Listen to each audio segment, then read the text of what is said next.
Welcome to the Essential Skills for Humaning podcast, where we explore the fundamental abilities and insights that make us better humans.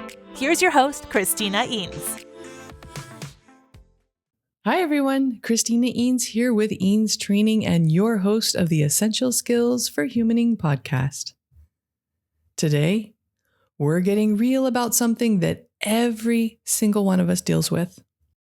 No matter how motivated, disciplined, or accomplished we are, it's procrastination. You know the drill. You start the day with the best intentions.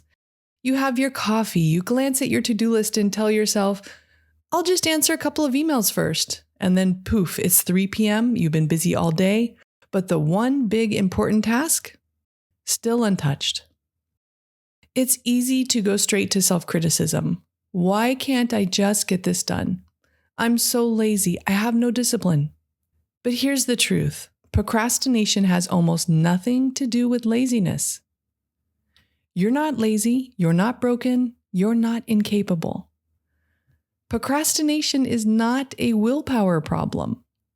It's an emotional regulation problem. And once you understand that, you can start addressing the real reasons you're stuck. We've been taught to see procrastination as a failure of discipline or a time management issue. But most of the time, it's neither. Procrastination is really a way of avoiding uncomfortable feelings. Things like overwhelm, uncertainty, fear of failure or judgment, or even boredom. It's a short-term coping mechanism. By not starting the task, you get temporary relief from the discomfort. The problem? That relief is fleeting, and the stress of not doing the thing usually gets bigger over time. Neuroscience has shown that procrastination is linked to the brain's limbic system, the part that processes emotions, overriding the prefrontal cortex, which is responsible for planning and decision-making.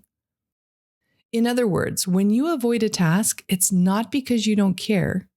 It's because your brain perceives it as a threat to your emotional comfort, and it's doing what it's designed to do, protect you from discomfort. The tricky part is that protection actually creates more stress in the long run. Let's break down the most common emotional triggers that lead to procrastination. I bet you'll recognize at a minimum, one of them. The first one, the overwhelm spiral.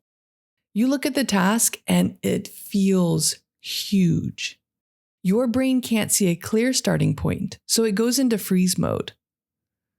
For example, a client of mine had to create a proposal for a new project. Instead of starting, she kept preparing, quote unquote, by reading more research, reorganizing her notes, and tweaking her template.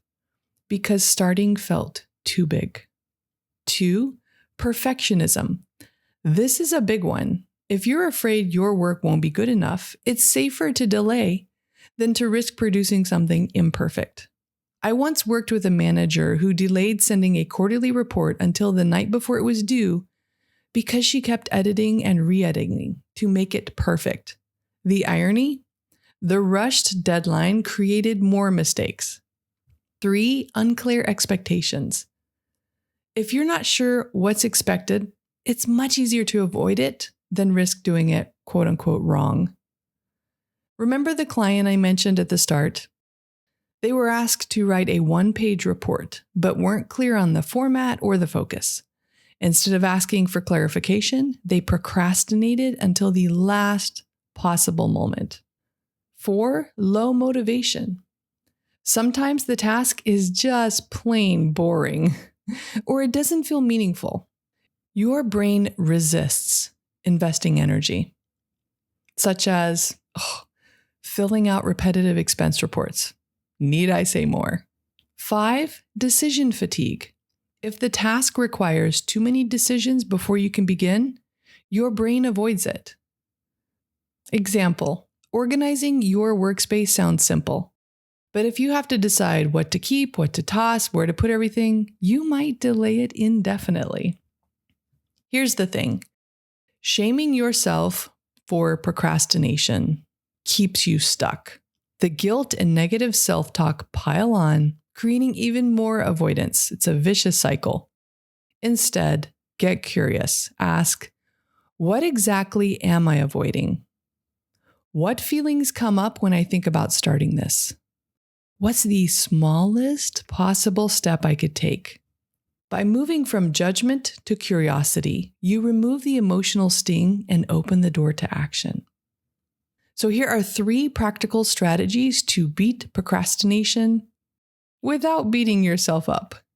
First, name it, don't shame it. Instead of, I'm so bad at this, or why can't I get it together?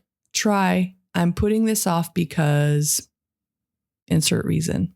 Maybe it's because you don't have enough information, you're afraid of criticism, or you're just tired. Naming the reason removes some of its power. 2, shrink the task. Your brain resists big, vague tasks. Break them down until the first step feels almost too easy. Instead of write the report, adding that to your task list, try open a blank document, jot down 3 bullet points, fill in 1 bullet with a rough paragraph. Make it too easy. Tactic number 3, create momentum, not pressure. Set a timer for 10 minutes and commit to starting without the expectation to finish. Often, once you begin, you'll keep going. And if you don't, you still practiced starting, which builds the action habit. Now, if procrastination is a frequent struggle for you, here are some next level approaches. Come up with some implementation intentions. This is pre-deciding exactly when and where you'll work on a task. Example, at 9:30 a.m. in my office, I will spend 20 minutes outlining the presentation. Another great tool, accountability partners.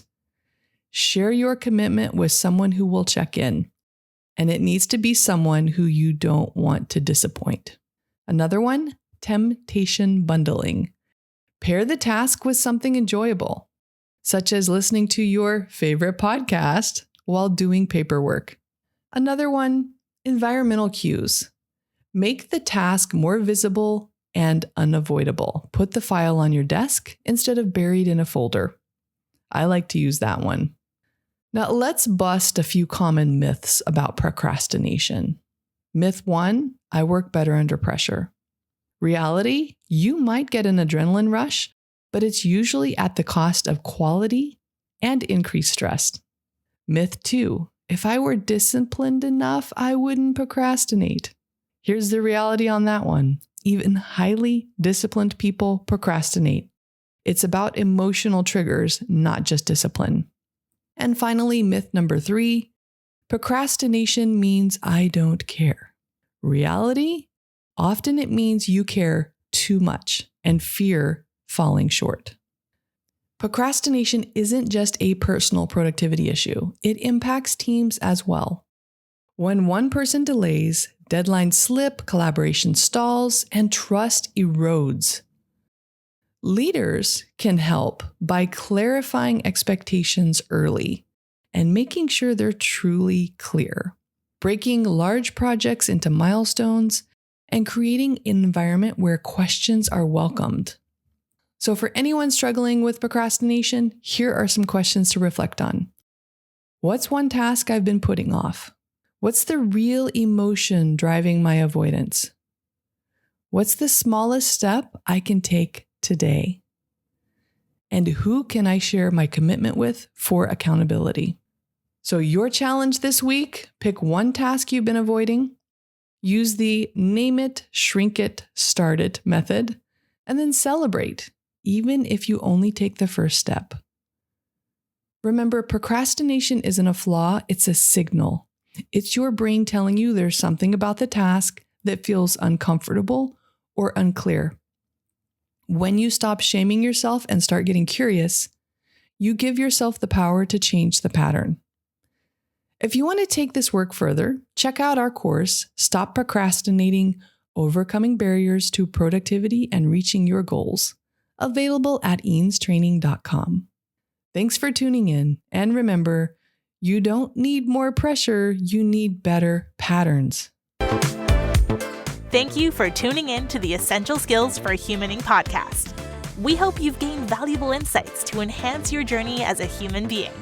Remember, practice makes progress. Keep honing those essential skills, and until next time, keep being the best version of yourself. For more resources, visit eanestraining.com.